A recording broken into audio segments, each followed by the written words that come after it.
So being this late today is kind of a blessing and a curse. It's a curse in that a lot of people have already stolen my thunder and my slides. It's a blessing in that I get to go back and answer the questions of the day. So the first half is where a lot of the slides you'll see repeated, which means I get to skip them. Why do we want to use compiler directives? And first, the question becomes, what are compiler directives? And there we go. And you've seen some variation, there's many variations of the slide, where compiler directives allow you to offload some of the work of writing in offloaded code to the compiler. So I insert directives into the code and allow the compiler to do the work of parallelizing it, of managing the data movement, managing the fact that I have two different memory domains. And then you can do these incremental updates to your code for optimization purposes. So it's been said many times, this is not supposed to be easy, it's supposed to be simpler than the alternative.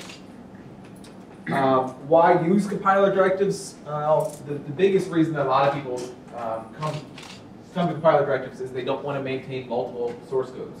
They want one quintessential source code that runs on a variety of architectures. It also keeps things at a very high level. I don't necessarily have to think about the low-level architectural details of this particular device that I'm running on.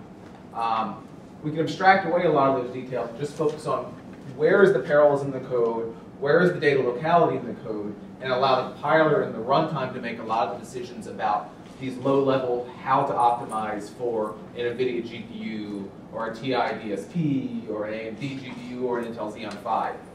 It allows you to think at a higher level. Because of that, there's a much lower learning curve.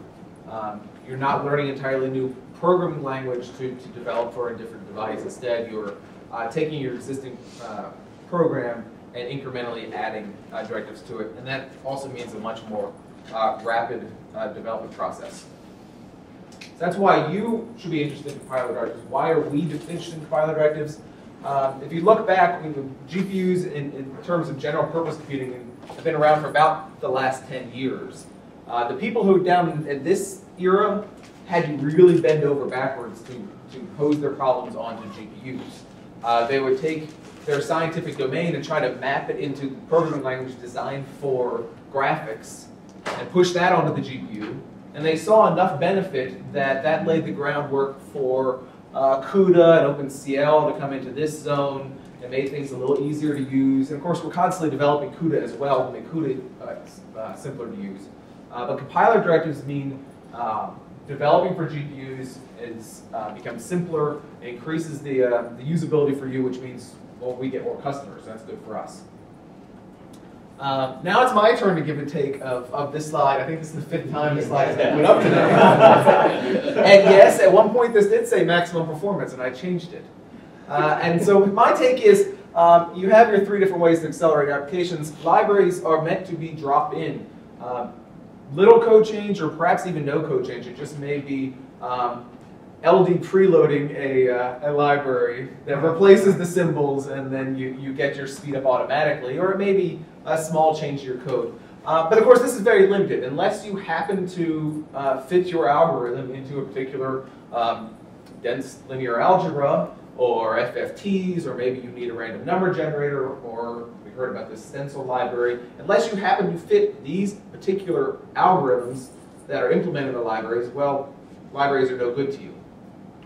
The far opposite end are the programming languages. Now, you have complete flexibility to do any algorithm you want with a programming language, but with a parallel programming language, you need to learn more about how to use that approach. You need to learn more about the architecture that you're writing for. So you have the flexibility to get the performance that Fernanda thinks this slide should say, but it's really the flexibility of being able to express any algorithm you want. Compiler directives really sit in the middle. For many of you, it may mean virtually no code change, at least to start out, to begin getting benefit from the accelerator. But you can still express any algorithm that you can express with standard language level loops. So really, it kind of fits well in the middle here. Now, I like to say, and apparently I'm not using my most up-to-date version, because I say it simplifies the program. It doesn't make it easy, but it does simplify the process. So let's talk a little about the directives, and I say it and OpenMP status because I stole this from a different talk, but I'm going to allow Eric to talk more about OpenMP. Today, though, there are two really good compiler directive sets available to you. They do have slightly different focuses. OpenACC focuses only on accelerators. We only think about the CPU plus something. We think mainly about the plus something. And we leave other forms of parallelism to other approaches. So that means we can move very quickly within OpenACC. We can address the challenges that are unique to that type of architecture. And we really do put performance portability foremost in our discussions. There is this misconception that OpenACC is Nvidia's specification. And frankly, when we bought PGI, that didn't help that in the market, but it's not. And we really do try to design this language with a variety of architectures in mind. Nvidia GPUs, AMD GPUs, Xeon PHYs. We try to think about, if we make this change, how will it affect performance portability across a variety of architectures? OpenMP really aims to address a broader range of parallelism. In fact, the mission statement for OpenMP used to say, we are the directive set for shared memory parallelism. That is not a direct quote, but nonetheless, it specifically called out shared memory parallelism. That was changed last year to being a high-level language for parallelism because it has to address a broader range. It addresses task-based parallelism, it addresses SIMD parallelism, it addresses attached accelerator parallelism as well. And so it's a broader range and really means have to take a more measured approach and really think about, how would this change affect the rest of the specification? So it's really more measured approach, but it also means that we within OpenMP can watch what OpenACC does and decide, okay, do we want to adopt that feature?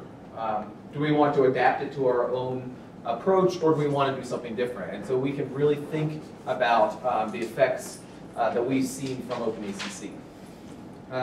I do say, in my opinion, OpenMP has less of a focus on performance portability. That's not to say we would ever do anything malicious against performance portability, but it means we think we don't necessarily put that as the first question is how would this affect performance portability. Now the biggest difference between the two of these is this last bullet I've left off here. It's two different approaches to how you express the parallelism in your code.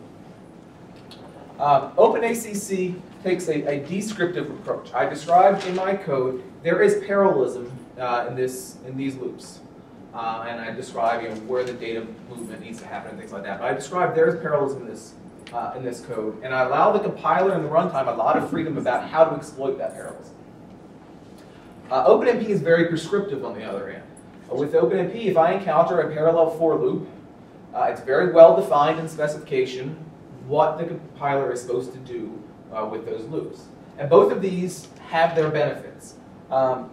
Prescriptive means that if I have multiple compilers and I pass the same code, I should get pretty close to the same results out, both in terms of the answer and in terms of performance. With the descriptive approach, different compilers may give you wildly different performance. But that's okay. We've given them more freedom to exploit the parallelism. So two different approaches, and I think they both do bring value. So what does OpenACC look like today? These are the compilers that are available to you. I used to have up here that CAPS is available to you. Unfortunately, CAPS went out of business, and I don't know of anything that has happened with their compiler technology. But Cray and PGI both have OpenACC 2.0 compilers out on the market. PathScale is in the process of developing OpenACC 2.0. They do have an OpenACC 1.0 available for particular devices, but 2.0 is coming. And also within GCC, there were actually two efforts to put OpenACC into GCC. There's now that's converged on one effort, and the target is for next year. OpenACC 2.0 support will be in GCC. That would be GCC 5. There's also a lot of research efforts. One of them happens here, which is OpenUH. OpenARC is happening at Oak Ridge National Lab. ROSE ACC, and then I've actually not come across ACC ULL, but it's, and that one comes out of Europe. And there's also a variety of tools that support OpenACC, and I'll address something about the tools here in the next slide. So that's the status of things today. As you can see, there's a variety of compilers available to you, depending on the machines that are available to you. If you happen to have a Cray machine, then you have, theoretically, could have any of them available to you. If you don't have a Cray machine, this one's not available to you, which is a shame because it's a great implementation, but get on the... I'll sell you a machine. So what's coming next in OpenACC? So there was the talk from Total earlier and posed some challenges to OpenACC and said, here's the things we think we need you to address. And the good news is 2 of the 3 that were listed there are things that we're directly working on. And that is deep copy, and if you're not sure what that is, I'll explain it in a moment. But basically it's support for more complex data structures. Today, basically, if you have a flat array, it's very easy to move that entire array to the device, or move slices of that array if you want to update that. But if you have a more complex data structure than that, it's more difficult. It also does improve the support for C++ classes. Just the way C++ encapsulates everything in the classes makes things very difficult for the compiler. Tools API, a standard API for profiling tools. So that was another question of, depending on which architecture we're on, which machine we're on, we're going to be using a different tool to get performance information. We're definitely working on having a standardized API that all of the directive sets can support, or it's going to be all of the compilers can support, and that means tools can interface to that. Michael is probably typing it as we speak, and we're hoping both of these, our plan is to release white papers for comment by the end of the year to allow people to see the direction we're going and to provide us feedback on that. So that was 2 of the 3 challenges. The third challenge was about the memory hierarchy. And that's a much more difficult challenge. And this is not the first conference that I've had that brought up to me in the past month. So it's clearly something that people are facing. That on the GPU in particular, you have this shared memory that's a very, very fast memory that's local to the thread blocks. And there's not really a good way to address that in OpenACC. And the reason is OpenACC is a high-level language. That's a very low-level detail that's very specific to one target. And so, yes, that's something we definitely do need to find a portable way to address this, but we're at a very high level, and it makes it difficult for those low-level details. So that's one example of where you might want to take the interoperability features that Michael talked about and say, here's a very specific optimization that I gain benefit from. So I can still have the whole rest of my code in OpenACC, but here's one part of my code that I'm going to write in CUDA because I want to really get maximum benefit out of it. But it is something, you're right, we need to address it, and maybe someone out here will write a proposal for a good way that we can represent these sort of details at a high level, but that's a hard one for us to address. The other thing that's coming in 2.next, we don't know what it's going to be called, probably 2.5 most likely, but 2. Whatever. We are changing the behavior of all of the data clauses. Today you have something like a copy in and a present or copy in, and a copy and a present or copy. And the difference is with present or copy, the first thing it does is it checks the present table. It says, is this data already here? If it's present, I'm going to reuse that data. If it's not, I'm going to copy the data, present or whatever. It was very early on, the decision was made to support both of those. Now, early on for OpenMP, on the other hand, the decision was made to only support the present or and ignore the other types. There's been a change of opinion within OpenACC, and we are going to make the behavior always this default present or. So that's an upcoming change that we think will help things. It will really help with your data reuse, because this means that across the board, you're going to be defaulting to reusing memory as much as possible. So that really should help with codes that are doing way too much data movement. But if you run into a challenge with OpenACC that we haven't addressed, maybe you don't know what we're addressing, here's our email address. So tell us and help us know what your challenges are. So what's deep copy? I use a linked list here because it's simple to understand on a slide. There are far more challenges than linked lists that deep copy helps address. But let's say I have this linked list. I have some amount of data and a link to the next chunk of data and a link to the next chunk of data down the line. Now, the default behavior in OpenACC now is to do what's known as a shallow copy. So I copy all of the data in this block up to the GPU, including that pointer. Well, that pointer, as far as your compiler knows, is just an integer. It doesn't really know what it means, doesn't know how to interpret that. So what I get is this block of memory, and when I go to resolve this pointer to get to the next element in my linked list, that pointer is still pointing back to the original. So best case, things go very slow for you because you're accessing the host memory. Worst case, things crash for you, which some might say that's actually the better case because it forces you to fix it. But nonetheless, this is what we get today in this shallow copy case. And really, probably what would happen is I copy this to the device, and unless I explicitly go to the next element in my linked list to copy it, probably the whole rest of the linked list will be on the device.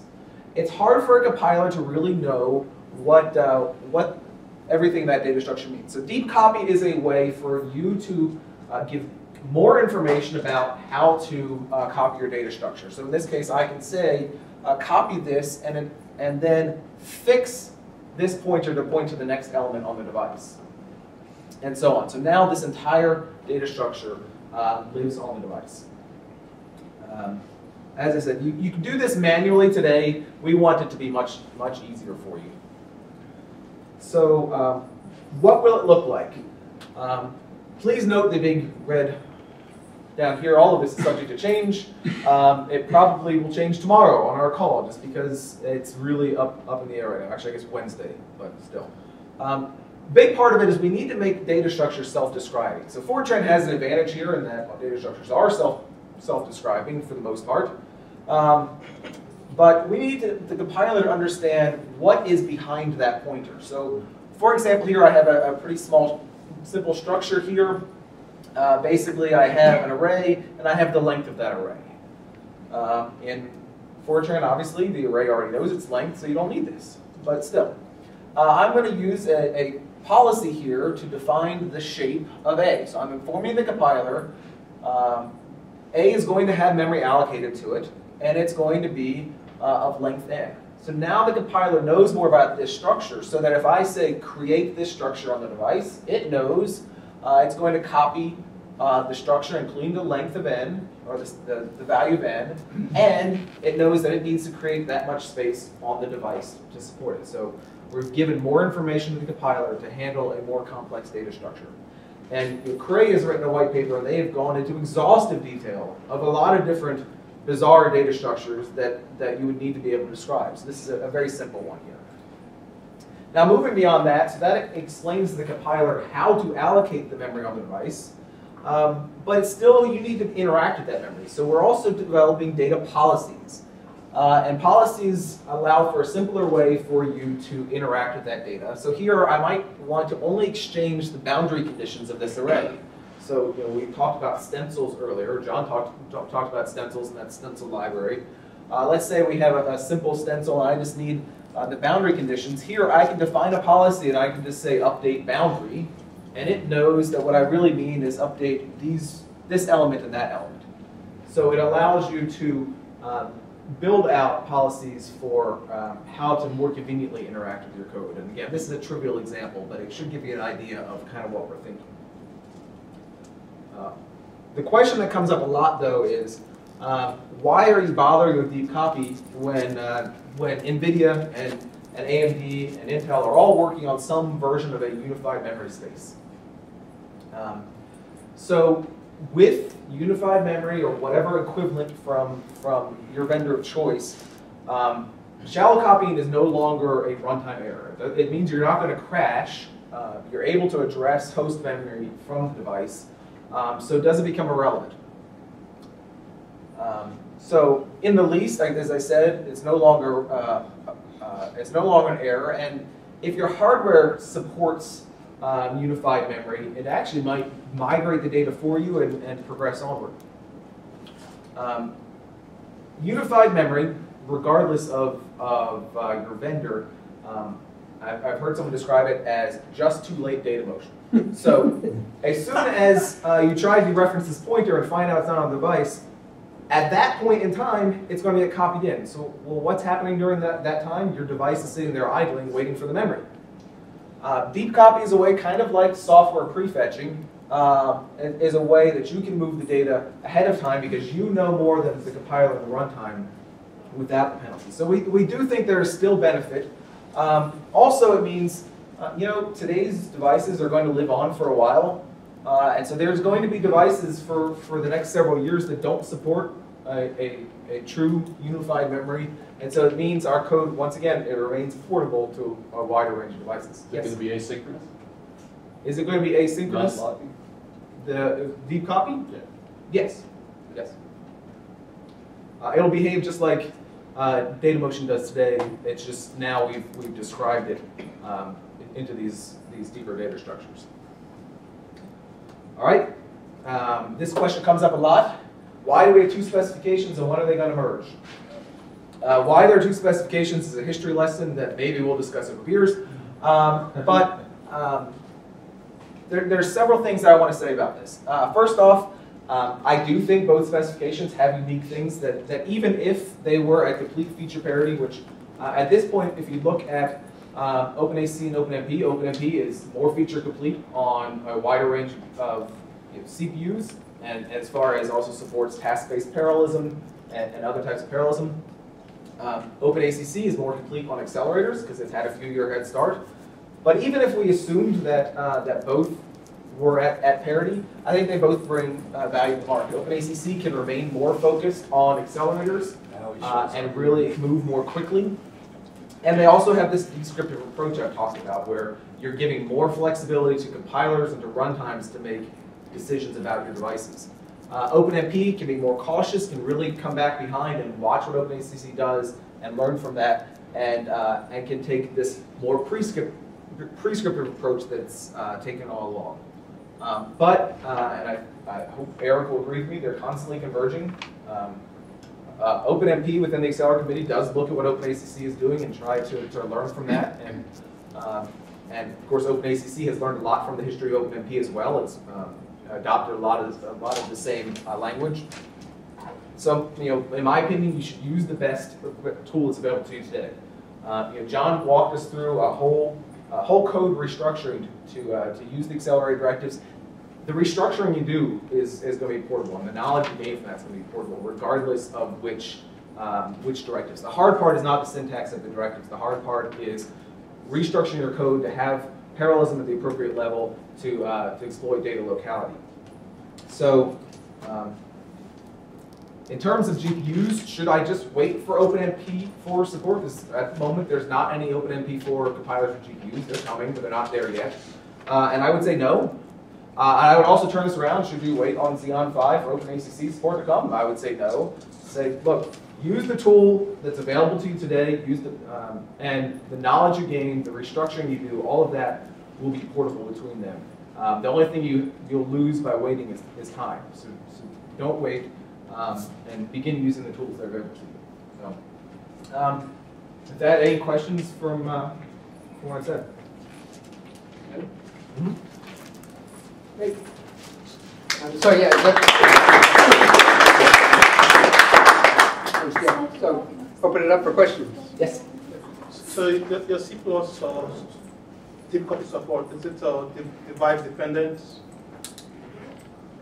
Our goal with the deep copy is to design something that will work across all devices.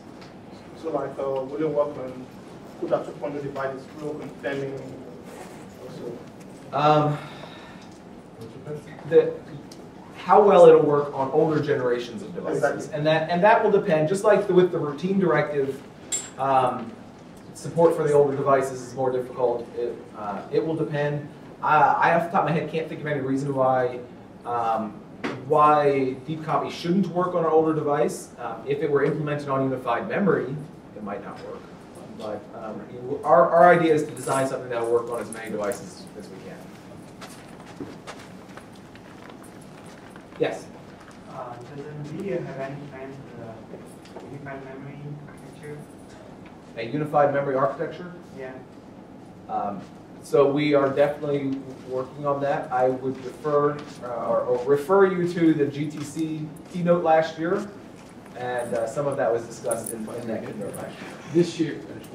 Well, yes, this year. This past GTC keynote. Feels like last year. It feels like last year. I'm already reading proposals for next year's, so it definitely feels like last year's. But so there was some discussion of that. And since there's unified memory, Intel and Nvidia designing OpenACC,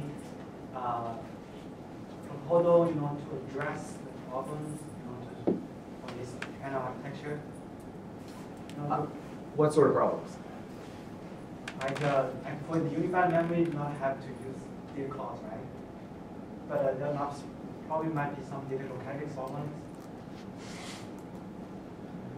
So if you're wanting to write your code to be portable to as many devices as possible, you're still going to want to put the data clauses in to express that to the compiler. The way the specification is written, the compiler can choose to look at and say, hey, I'm on a unified memory device, and therefore I can take advantage of that. But if you want to write code that is portable, then you're still going to want to write those data clauses into your code. Otherwise, you're excluding any device that does not have unified memory. Does that make sense? There's been some discussion around how, in a unified memory context, you can provide correct prefetching hints back to the kernel to support. So there is some stuff that's going on in English. Any more questions? Questions? All right, it's like, Jeff, high octane